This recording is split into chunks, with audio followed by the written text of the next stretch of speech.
Magandang hapon sa ating lahat. Narito ang ulat sa lagi ng panahon ngayong hapon ng Martes, August 19, 2025.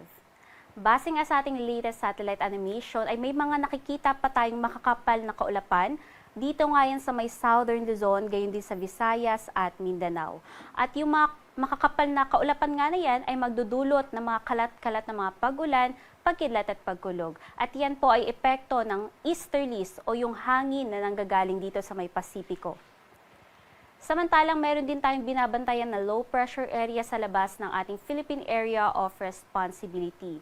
At huli nga yang namataan sa layong 1,500 km east of Eastern Visayas. At based nga sa ating analysis, meron itong moderate chance na maging isang ganap na bagyo sa loob ng 2 araw.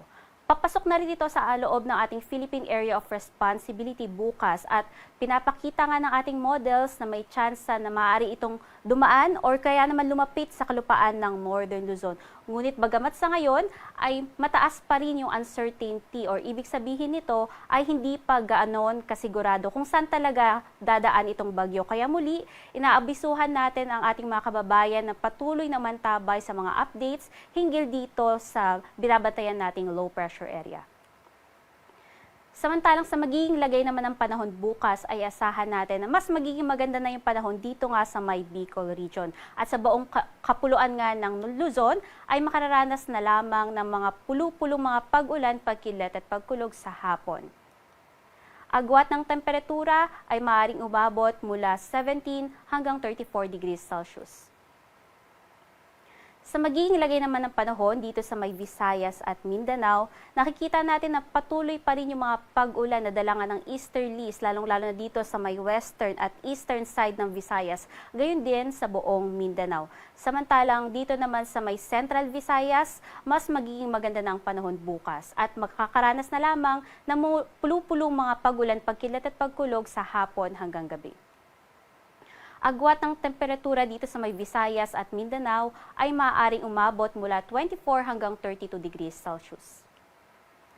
Sa magiging lagay naman ng ating karagatan ay wala tayong nakataas na gale warning, ngunit asahan na sa buong parte ng ating katubigan ay maaaring makaranas ng banayad hanggang sa katamtaman ng pag-alon. Kaya muli, pinag-iingat natin ang ating mangisda at maliliit na sasakyang pandagat sa mga tsansa ng mga offshore thunderstorm dahil yung mga offshore thunderstorm ay maaaring makapagpataas ng alon hanggang 1.5 meters o halos kasing taas ng isang tao. Sa magiging lagay naman ng panahon sa susunod na 3 araw, dito sa mga piling lugar sa may Luzon, ay asahan natin na sa Legazpi, although mag-i-improve na yung panahon bukas, pagsapit na naman ng Huwebes, ay magiging patuloy na naman yung makulimlim na panahon at mga kalat-kalat na mapag-ulan dahil ito sa pagpasok nga ng low pressure area na maaring maghugot ng habagat sa mga kapuluan natin dito sa Pilipinas. Samantalang dito sa Metro Manila, magiging makulimlim na ang panahon pagsapit ng Biyernes hanggang Sabado. At sa Baguio City, magiging maganda ang panahon hanggang Biyernes. Ngunit pagsapit din ng Sabado, andyan na yung pagdalas ng mga pag-ulan, pagkilat at pagkulog. Agwat ang temperatura dito sa mga piling syudad sa Luzon ay maaaring umabot mula 25 or 17 hanggang 32 degrees Celsius. Samantalang dito naman sa mga piling syudad sa may Visayas ay asahan natin na patuloy yung mga mararanasang mga pag-ulan sa loob ng 3 araw. Kaya naman, inaabisuhan natin yung ating mga kababayan, lalong-lalo na dyan sa Visayas, na patuloy naman tabay sa mga updates na magbumula sa inyong Pag-asa Regional Services Division hinggil sa mga thunderstorm advisories at rainfall advisories. Dahil nga yung mga patuloy na mga pag-ulan ay maaaring magdulot ng mga pagbaha at pagguho ng lupa, lalong-lalo na nga sa mga areas na may very high to high susceptibility sa floodings at landslides. Agwat ng temperatura dito sa may Visayas ay maaring umabot mula 24 hanggang 31 degrees Celsius. Sa mga piling lugar naman dito sa may Mindanao ay asahan natin na sa may Cagayan de Oro City at Zamboanga City, magiging patuloy din ang mga pag-ulan. Kaya tumutok pa rin tayo sa mga thunderstorm advisories at rainfall advisories na magmumula sa inyong Pag-asa Regional Services Division.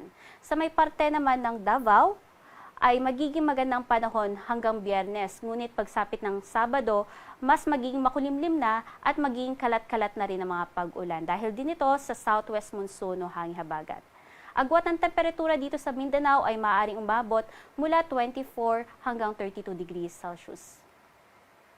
Dito sa Kalakhang, Maynila, ang araw ay lulubog ng alas 6:16 ng hapon at sisikat naman ng alas 5:43 ng umaga.